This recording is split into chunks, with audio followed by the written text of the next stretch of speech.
Yein from Craftiviti.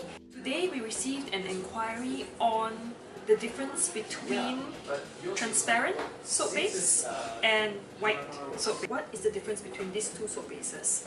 Simple. The white soap base is made out of titanium dioxide. There is a pigment in there that is natural, that comes from titanium dioxide that causes the white in the soaps.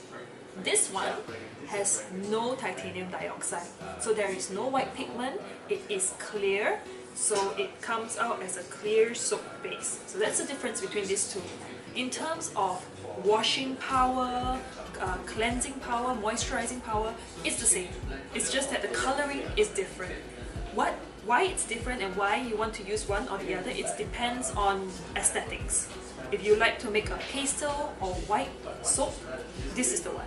If you want to make a clear soap and you want to embed colors inside, or you want to put a toy inside, it is the transparent one that you want to go with. But again, I say, cleaning effects, the same. It is as good a soap as any. It just looks different. The color's different. That's all. So ask me more. Any questions to ask me or write to us and hashtag us.